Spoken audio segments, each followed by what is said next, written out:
بھی بیان کی تھی کہ جامع کس کو کہتے ہیں، ادب کس کو کہتے ہیں، ادب کی اقسام بھی بیان کی تھی۔ تو ایک اللہ کے ساتھ ادب ہے، ایک حقوق العباد کے ساتھ ہے۔ تو آج ہم اپنا جو ہے سبق شروع کرتے ہیں۔ تو پہلی حدیث مبارکہ ہے، نبی کریم صلی اللہ علیہ وسلم کا فرمان ہے، عن ابی ہریرہ رضی اللہ تعالی عنہ قال قال رسول اللہ صلی اللہ علیہ وسلم حق المسلم علی المسلم ست اذا لقیتہ فسلم علیہ واذا دعاک فاجبہ واذا استنصحک فانصحہ واذا عطس فحمد اللہ وشمت واذا مرض فعد واذا مات فاتبع۔ حضرت ابو ہریرہ رضی اللہ تعالی عنہ بیان کرتے ہیں کہ رسول اللہ صلی اللہ علیہ وسلم نے فرمایا، مسلمان کے مسلمان پر 6 حق ہیں۔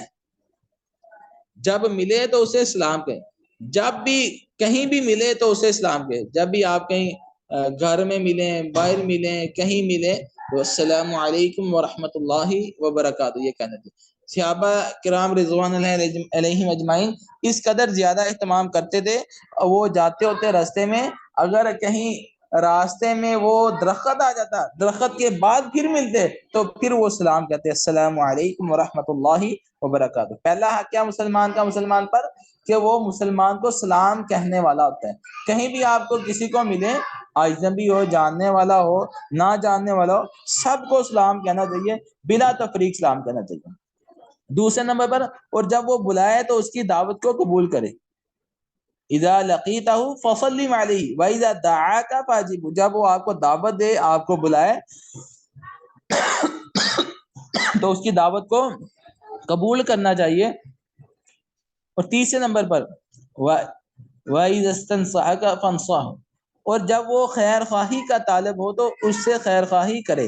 یعنی کہ کوئی آپ سے مشورہ لینے آئے، آپ سے نصیحت لینے آئے، آپ سے کوئی بات کرنے آئے کہ بھائی میں یہ کام کرنا چاہتا ہوں، آپ مجھے اس بارے میں رہنمائی کر دیں، آپ مجھے گائیڈ کر دیں اس بارے میں۔ تو مسلمان ایک اپنے مسلمان بھائی یا بہن کو اچھی رہنمائی کرتا ہے، اس کی جو ہے خیر اور بھلائی اور اچھے کام کی طرف اس کو ترغیب لیتا ہے، اور یہی جو ہے ہمارا فرض ہے۔ یہ نبی کریم صلی اللہ علیہ وسلم نے فرمایا، مسلمان کا دوسرے مسلمان پر حق ہے کہ وہ جب بھی کوئی اس سے نصیحت طلب کرے تو اس کو چاہیے کہ اسے نصیحت کرے، اس کی خیر خواہی کرے۔ وَإِذَا عَطَسَ فَحَمِدَ اللَّهَ فَشَمِّتُ، جب چھینک آئے تو اللہ کی حمد یعنی کہ الحمدللہ کہے، تو اس کو دعا دے یرحمک اللہ۔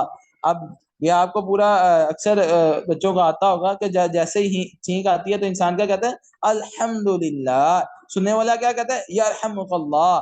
وہ آگے سے پھر دعا دیتا ہے یہدیکم اللہ ویصلح بالکم۔ تو یہ مسلمان کا مسلمان پر حق ہے، فرض ہے۔ تو آگے فرمایا وَإِذَا مَرِضَ فَعُودُهُ، اور جب انسان بیمار ہو تو اس کی بیمار پرسی کرنی چاہیے۔ یہ مسلمان کا مسلمان پر حق ہے کہ جب کوئی رشتہ دار ہو، عزیز و اقارب ہو، کوئی جاننے والا ہو، تو جیسے ہی بلکہ رشتہ دار نہ بھی ہو تب بھی اس کی خیر خواہی اور اس کا پتہ لینا یہ ہمارا انسانیت کے ناطے فرض بنتا ہے۔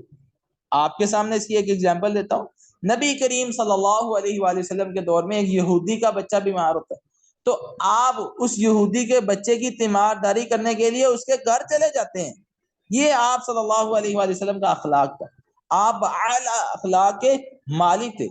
آپ صلی اللہ علیہ وسلم نے یہ نہیں دیکھا کہ وہ تو مسلمان ہی نہیں ہے، وہ تو کافر کا بچہ ہے، وہ تو یہودی کا بچہ ہے۔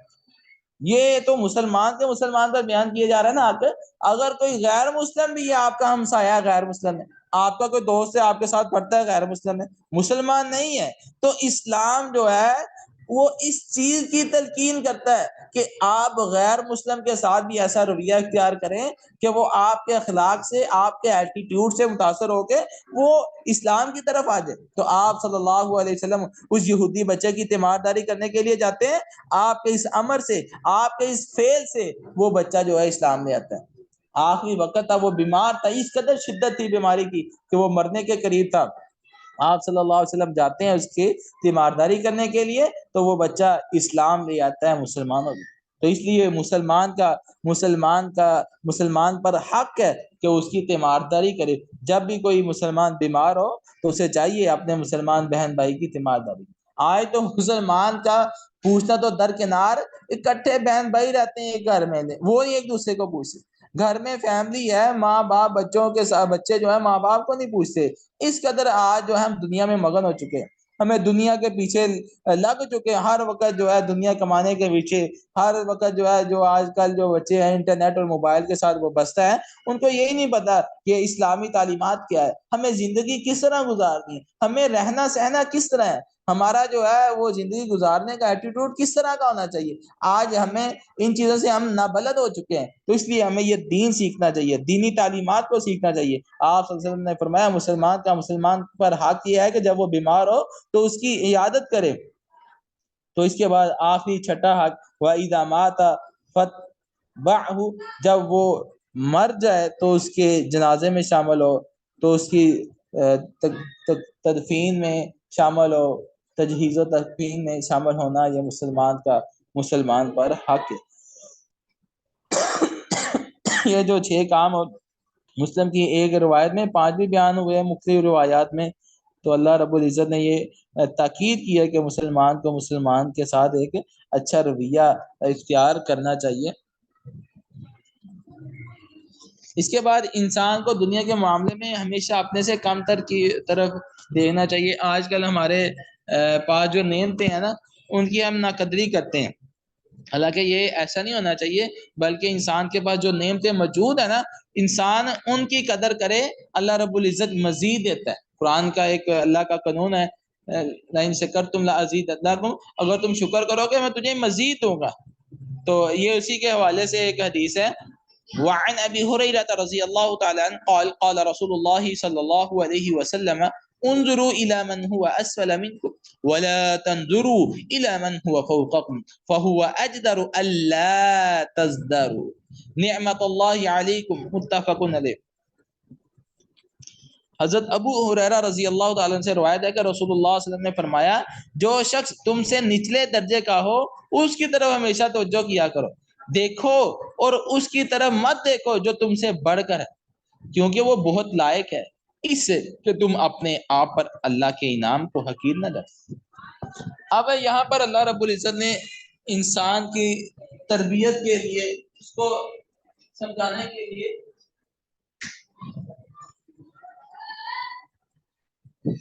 بہت اچھی اور بڑی بات کہہ دی کہ اگر ہم چاہتے ہیں نا کہ ہمارے پاس جو اللہ کی نعمتیں ہیں ان کی ہم قدر کریں تو ہمیں چاہیے کہ ہم اپنے سے کم تر کی طرف دیکھیں.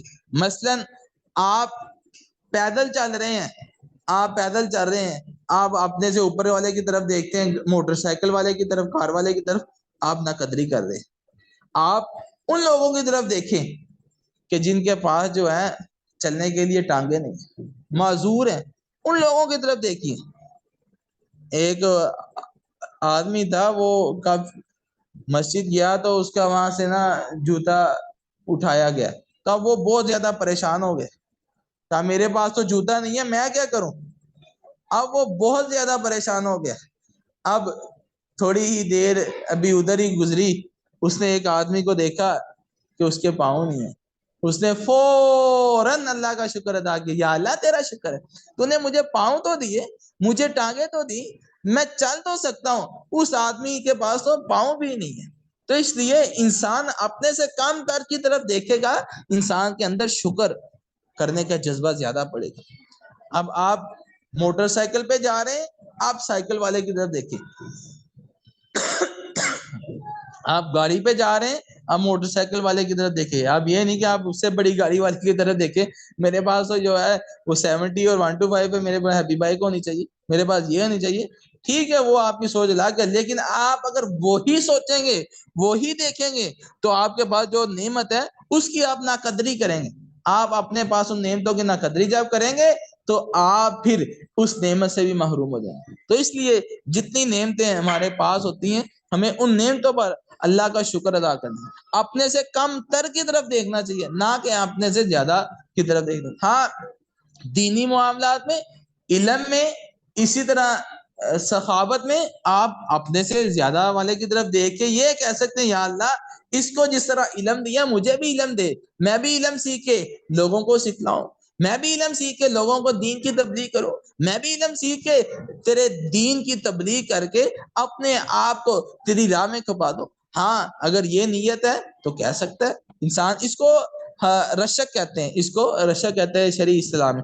اسی طرح آپ کسی آدمی کو دیکھتے ہیں وہ اللہ کی راہ میں بہت زیادہ مال خرچ کرتے ہیں، تو آپ اس کو دیکھ کر کہتے ہیں یا اللہ مجھے بھی مال دے، میں بھی تیری راہ میں خرچ کروں، میں بھی تیری راہ میں خرچ کروں۔ تو یہ انسان ایسا سوچنا، ایسا کرنا تو جائز ہے، لیکن دنیا کی نعمتوں میں کسی کے پاس ایک گاڑی ہے تو انسان کہے یا اللہ مجھے بھی گاڑیاں دے دے، کسی کے پاس گھر ہے تو کہے یا اللہ مجھے بھی گھر دے، مجھے بھی ایسا دے۔ اگر انسان ایسا کرے گا، انسان کے پاس جو موجود نعمت ہے انسان اس کی بھی نہ قدری کرے گا نہ شکری کرے گا۔ اس لیے انسان کو ہمیشہ اللہ رب العزت کی جو دی ہوئی نعمتیں ہیں ان پر فوکس کرنا چاہیے۔ اس سے اگلی حدیث نیکی اور برائی کا محور نبی صلی اللہ علیہ وسلم نے فرمایا وعن النواس بن سمعان رضی اللہ تعالی عنہ قال سألت رسول اللہ صلی اللہ علیہ وآلہ وسلم عن البر والاسم فقال البر حسن الخلق والاسم ما حاك في صدرك وكرهت ان يطلع عليه الناس اخرجہ مسلم۔ نواس بن سمعان کلابی یہ انصاری صحابی ہیں، رسول اللہ صلی اللہ علیہ وسلم کو اپنی بیٹی نکاح کر دی تھی انہوں نے، جس نے غلطی میں آ کر اعوذ باللہ من کہہ دیا تو رسول اللہ نے فرمایا تھا الحقی باہلکی، اپنے میکے چلی جاؤ۔ تو یہ نواس بن سمعان یہ انصاری صحابی تھے، انہوں نے اپنی بیٹی نبی صلی اللہ علیہ وسلم کے ساتھ بیاہ دی تھی، شادی کرتی تھی، لیکن اس نے کہا تھا اعوذ باللہ من کا کہ کہہ دیا تھا، نبی صلی اللہ علیہ وسلم نے پھر اسے واپس بھیج دیا۔ تو حضرت نواس بن سمعان رضی اللہ تعالیٰ عنہ سے روایت ہے کہ فرماتے ہیں کہ میں نے رسول اللہ صلی اللہ علیہ وسلم نے نیکی اور گناہ کے متعلق پوچھا۔ کیا سوال کیا؟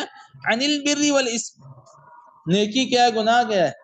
اب یہاں آپ کچھ سمجھے گا نہیں، سمجھنے والے سمجھ جاتے ہیں کہ کیا پوچھا، نیکی کیا ہے، گناہ کیا ہے۔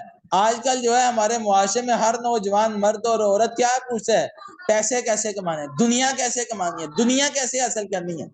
لیکن جن کی نظر، جن کا مطمع نظر اللہ ہو، جن کا مقصود اللہ ہو، جن کی نظر اللہ پر ہوتی ہے، وہ دنیا کے پیچھے نہیں پڑتے۔ دنیا تو وہ ملنی ہی ملنی ہے جو ان کی قسمت میں ہے، جو ان کی تقدیر میں ہے، جو ان کے لیے رزق لکھ دی ہے، وہ ملنا ہی ملنا ہے۔ بہت ساری روایات میں آتا ہے کہ انسان کو جو رزق ملنا ہے وہ مل کر رہنا ہے۔ اجملوا فی الطلب اتقوا اللہ فی الطلب، روزی کمانے میں، طلب کرنے میں آپ پاکیزگی کے ساتھ، حلال کے ساتھ کماؤ۔ فإن النفس التي، بے شک کوئی بھی نفس، کوئی بھی جان اس وقت تک نہیں مرے گا حتی تستوفی رزقہا، یہاں تک کہ وہ اپنا رزق مکمل کر لے۔ یہ ہمیں جو ہے یہ دینی تربیت دی جا رہی ہے کہ آپ دنیا کے پیچھے نہ بھاگو، آپ دنیا کمانے کے پیچھے نہ لگو، دنیا کماؤ اتنی جتنی ضرورت ہے، جتنی آپ کی ضرورت ہے، اس سے زیادہ نہ بڑھو۔ دنیا آپ کو اتنی ہی ملنی ہے جتنی آپ کی قسمت میں لکھ دی گئی ہے۔ یہ فیصلہ ہو چکا ہے اس کو کتنی دنیا ملنی ہے، اس کو دنیا کا مال و متاع کتنا ملنا ہے، یہ فیصلہ ہو چکا ہے۔ لیکن جنت اور جہنم کا فیصلہ ہم نے خود کرنا ہے۔ ہم نے نیک اعمال کریں گے ہم جنت میں جائیں گے، اگر ہم نیک اعمال نہیں کریں گے ہم جنت سے دور ہو جائیں گے۔ تو اس لیے یہاں پر ایک تو پہلا ادب یہ بتلایا جا رہا ہے کہ اس طرح آپ کو نیکی کے، خیر کے سوال کرنے چاہیے، پوچھنا چاہیے اپنے بڑوں سے، علماء کرام سے کہ نیکی کیا ہے، خیر کے کام کیا ہے۔ نبی کریم صلی اللہ علیہ وسلم سے پوچھا گیا یا رسول اللہ صلی اللہ علیہ وآلہ وسلم عن البر والاسم، یا رسول اللہ نیکی کیا ہے، گناہ کیا ہے۔ آپ صلی اللہ علیہ وسلم نے فرمایا خوش خوئی نیکی ہے۔ نیکی کیا ہے؟ آپ صلی اللہ علیہ وسلم نے فرمایا کہ اچھے کام جو ہے وہ نیکی ہے۔ قاضی رحمہ اللہ نے فرمایا لوگوں کے ساتھ اچھی طرح اور کھلے منہ سے پیش آنا، ان کا دوست بن کے رہنا، ان پر مشقت نہ رکھنا، ان کا بوجھ برداشت کرنا، بڑائی نہ کرنا، ان پر زبانوں اور ہاتھ درازی نہ کرنا، سختی غصہ مواخذہ نہ کرنا، یہ نیکی ہے۔ آپ جو ہے یعنی کہ دل میں کھٹک اور خیال رہے کہ اللہ جانے یہ کام کیسا ہوگا، دل کو اس کام پر ہر وقت انسان لوگوں کے ساتھ خیر اور برائی کا کام کرے۔ کوئی بھی آپ کی طرف دیکھیے، آپ مسکرا کے اس کو ملیں، ہو سکتا ہے آپ کے مسکرانے کی وجہ سے اس کی پریشانی دور ہو جائے۔ ایسا ہوتا ہے کئی لوگ ایسے ہوتے ہیں کہ آپ کسی کو ملتے ہیں وہ پریشان ہوتا ہے, وہ کسی مصیبت میں ہوتا ہے, آپ جیسے ہی اس کو ملتے ہیں, آپ مسکرا کے ملتے ہیں, اچھے طریقے سے ملتے ہیں, آپ باتوں میں ہی اس کی پریشانی کو دور کر دیتے ہیں. تو یہ نیکی ہے, یہ حسن خلق ہے. یہ آپ کو کوئی ایسی بات کوئی کہہ دے آپ کو اچھی نہیں لگی, آپ برداشت کرتے ہیں, یہ بھی نیکی. نیکی کیا ہے؟ حسن الخلق, اچھے اخلاق کا ایٹیٹیوڈ بہتر ہونا, انسان کا ایٹیٹیوڈ اچھا ہونا چاہیے ہر ایک کے ساتھ, یہ نیکی ہے. پھر پوچھا گیا یا رسول اللہ گناہ کیا ہے؟ آپ نے فرمایا والاسم ما حاک فی صدرک, گناہ کیا ہے کہ تیرے سینے میں جو بات چبھے, آپ کو اس کو ہم اپنی زبان میں ضمیر کہتے ہیں. آپ کوئی کام کرنے لگے نا, کوئی غلط کام کریں, آپ کا دل آپ کا ضمیر آپ کو جھنجھوڑتا ہے, یہ نہ کرو, یہ غلط ہے, یہ صحیح نہیں ہے, اس کو نہیں کرنا چاہیے. یہ نیکی ہے. نیکی کیا ہے؟ اچھے اخلاق کا نام. اور گناہ کیا ہے؟ جس کو آپ کا دل برا جانے, ما حاک فی صدرک, جس کو آپ کا دل برا جانے, وہ کیا ہے؟ وہ گناہ ہے, وہ گناہ ہے, وہ گناہ ہے. تو اس لیے ہمیں کوئی بھی کام ہم کریں, ہمیں اپنے دل سے پوچھنا چاہیے, دل سے مشورہ کرنا چاہیے, اپنے ضمیر سے پوچھنا چاہیے کہ یار یہ صحیح ہے یا نہیں. اکثر آپ نے دیکھا ہوگا کہ آپ کوئی غلط کام کرتے ہیں نا, غلط کام کا سوچتے ہیں, آپ کا دل اس کو اچھا نہیں سمجھتا, آپ کا دل اس کو منع کرتا ہے کہ یہ نہ کرو, یہ غلط ہے, یہ صحیح نہیں ہے. آپ اکثر دیکھتے ہوں گے, آپ کو جھوٹ بولنے لگے, آپ کا دل آپ کو بولتا ہے یہ نہ کرو, یہ غلط ہے. آپ کسی کی چیز اٹھانے لگے, آپ کا دل آپ کو کہتا ہے یہ نہ کرو, یہ غلط ہے. یعنی کہ آپ کا ضمیر, آپ کا دل آپ کو اس بات پر مجبور کر دیتا ہے, آپ کو کہتا ہے کہ یہ غلط ہے, تو وہ برائی ہے, وہ گناہ ہے. آپ نے فرمایا والاسم ما حاک فی صدرک, ایک تو یہ کہ جو تیرے دل میں بات بری لگے, تیرے دل میں بات چبھے, وہ کیا ہے؟ گناہ ہے. دوسرا وَکَرِہْتَ أَن يَطَّلِعَ عَلَيْهِ النَّاسُ, اور تو اس بات کو ناپسند کرے کہ لوگوں کو اس کو پتہ چلے. گناہ کیا ہے کہ ہر وہ کام کہ جو آپ کریں اور آپ کہیں کہ اس کا لوگوں کو پتہ نہ چلے, وہ گناہ ہے. وہ کوئی بھی ہو سکتا ہے, وہ آپ اس کی ایگزامپل مختلف ہے. کوئی کسی کی چیز اٹھا لینا, آپ سمجھتے ہیں کہ لوگوں کو پتہ نہ چلے میں نے اس کی چیز اٹھائی, یہ بھی گناہ ہے. آپ نے کوئی جھوٹ بولا ہے, آپ کہتے ہیں کہ لوگوں کو پتہ نہ چلے میں نے یہ جھوٹ بولا ہے, یہ بھی گناہ ہے. آپ انٹرنیٹ پہ فحش ویڈیو, فلمیں, گانے سنتے ہیں, میوزک سنتے ہیں, آپ کہتے ہیں کہ اس کا لوگوں کو پتہ نہ چلے, یہ بھی گناہ ہے.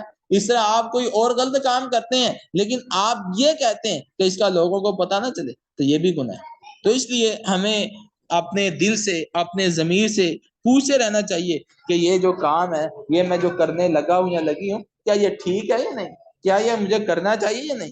تو اس لیے ہمیں اپنے ہر معاملے میں, ہر کام میں ایسا ہی کرنا چاہیے کہ رسول اللہ صلی اللہ علیہ وسلم کی تعلیمات کو اپنے اندر شامل کرنا چاہیے. آگے فرمایا مسلمان بھائی کی معمولی دل آزاری سے بھی احتراز کیا. نبی صلی اللہ علیہ وسلم نے فرمایا کہ انسان مسلمان کی معمولی سی دل آزاری بھی نہ کرے. وہ کس طرح؟ وعن ابن مسعود قال قال رسول اللہ صلی اللہ علیہ وسلم اذا كنتم ثلاثه فلا يتناجس اثنان دون الاخر حتى تختلطوا بالناس من اجل ان ذلك يهدنهم.